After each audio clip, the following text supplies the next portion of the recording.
Let's talk biophilic design. Chance did the segue. Good work. Yeah, you can kick this one off. You introduced this topic to me, so I feel it's only fair that you take the reins on this one. Yeah, this is so I drive down to Ohio. It was about 7 hours, and I just love binging Stuff You Should Know from NPR. These two dudes, Chuck and not gonna remember the other guy's name. They just go off on hour-long podcasts about a specific topic. Oh, like two dudes I know. Yeah, yeah. But they were talking about biophilic design, which I had never heard anything about, and they kind of went through it briefly, but they didn't really get into any of the nitty-gritty. So I did some more researching, and essentially, biophilic design, if you look at the parts of the word, bio is life, phil is going to be love. So it's basically just love for life, but more specifically with the design part, it's incorporating nature into our everyday life. So the earliest example, which you were super excited about, is the Hanging Gardens of Babylon, which at the time they didn't have the term biophilic design, but when it was coined, they said that this is the earliest example that history offers. Yeah, and like it's just so cool to me. And I read the Richest Man in Babylon. Shout out my dad for suggesting the book. It's a very old book. I think it came out in the 1920s. It's just just a bunch of readings and anecdotes and stories from the richest man in Babylon, as well as people talking about how, it's essentially a personal finance book, right? Like a lot of the stuff's very basic personal finance. Don't get me wrong, but some people need to read that stuff.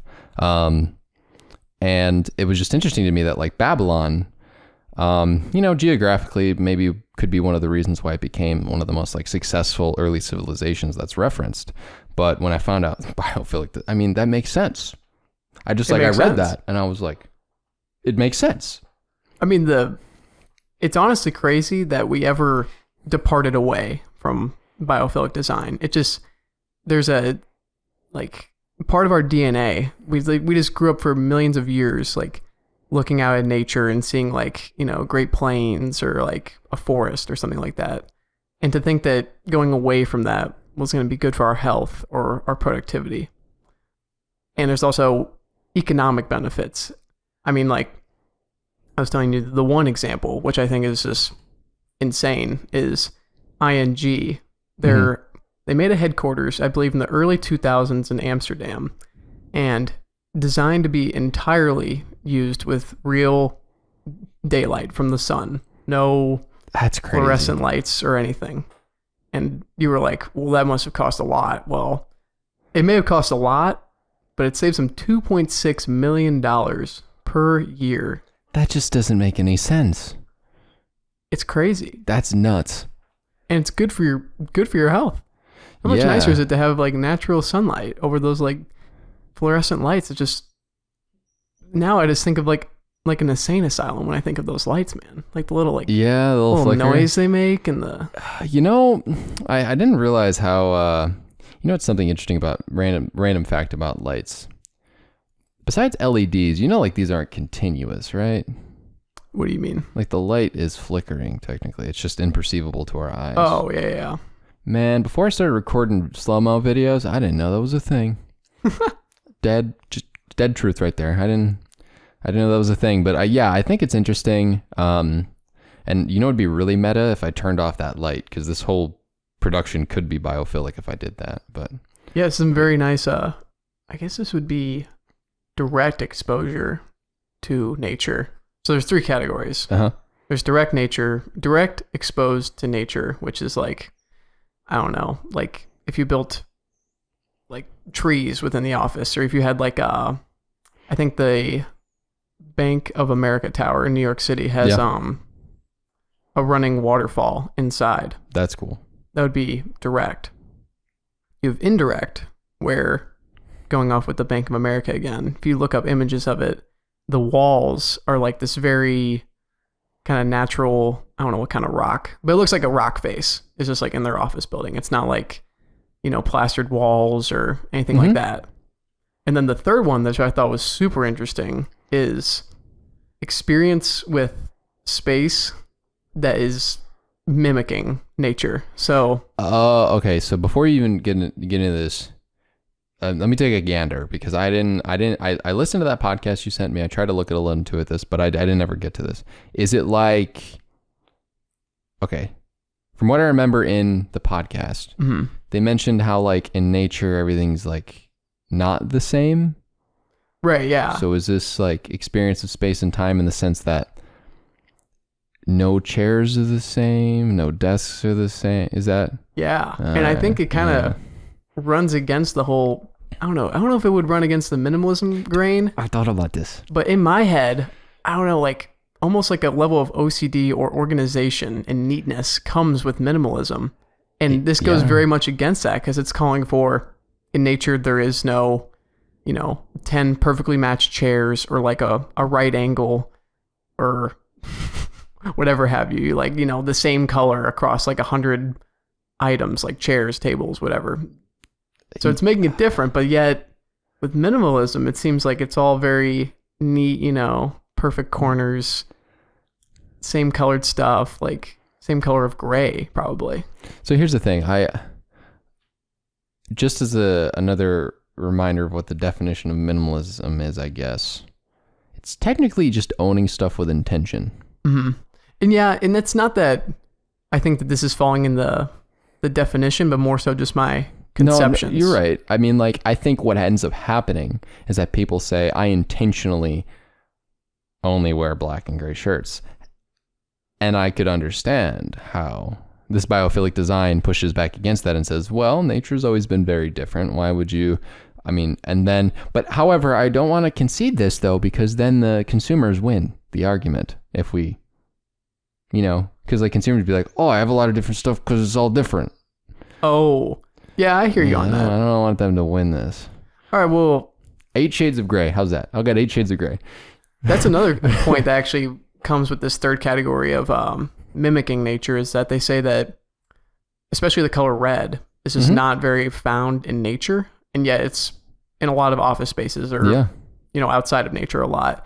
And they say that if you want to provide some variance in color, you should do it with shades of browns and gray, basically more mute colors, like someone who's colorblind wouldn't be able to. Interesting. Am I just a minimalist because the aesthetic just fits my eye capabilities? The world will never know. Couple colorblind dudes. Couple colorblind dudes. Call this the colorblind podcast. Awkward.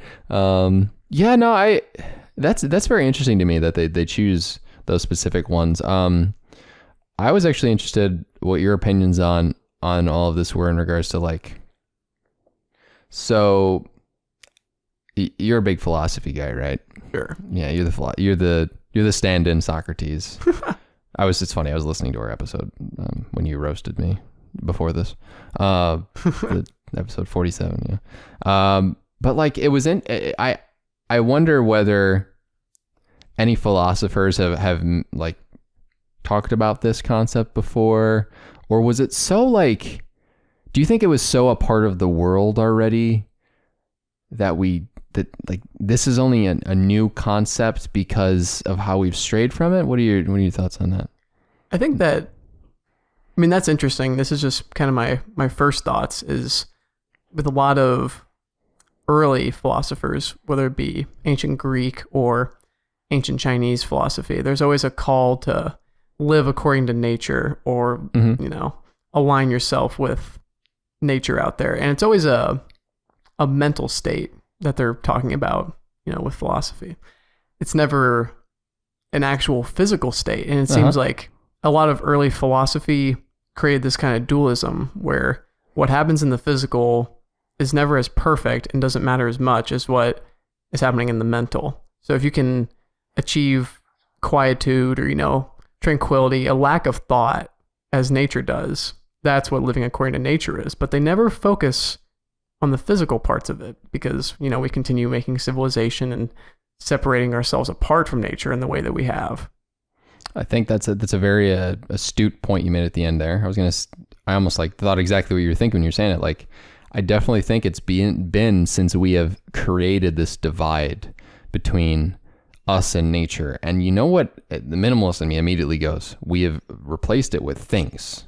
Like we just like us and nature were like like we were hugging trees, and then immediately like someone just came in there, knocked the tree over and put a phone in our hands, or put like a TV like in our hands, or whatever it was before, right? You know, and that probably makes sense. I was guessing that that's where your initial thoughts were going to be on that. I find it interesting that,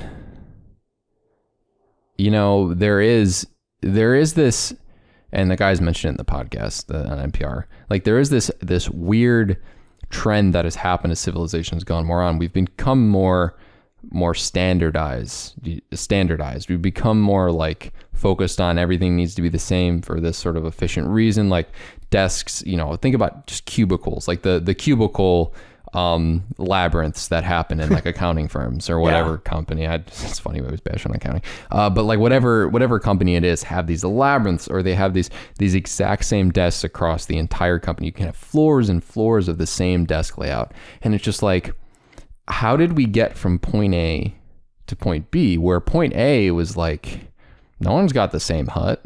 Yeah, it's crazy that we ever thought. When I was listening to that podcast, I thought the exact same thing. It's like the cubicle scene. Like, how did this ever make sense to people when we have just been millions of years of, you know, DNA and evolution have just taught us to thrive and be happy when there's natural flux within our environment.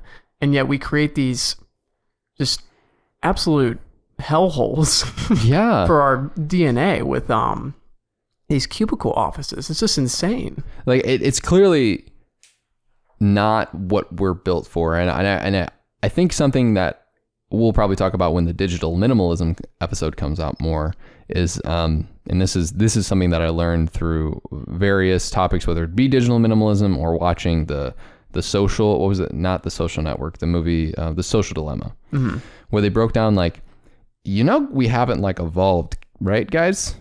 Like, so with social media, I completely see this argument against like the constant usage, because we didn't evolve to like get consistent stimulation. Like, we're the same species as we were 100 years ago. Like, this is a problem. Yeah, exactly. Like corporations and whatever led us to the point of being so systematic in the places we work have completely thrown our genetic programming to the wayside. And outside of these new people who are saying biophilic design is the way to go. And it's just crazy to me that while maybe there's some sort of tangible physical aspects to it, it's like, did they go like short term on their thinking here? And I want to hear your feedback, but I have a further thought after this. Like, did they just? If you want to see this episode or any other episode of the Rise Productive podcast, make sure to go and check the show out on Apple Podcasts, Spotify, and anywhere else that you can find podcasts today.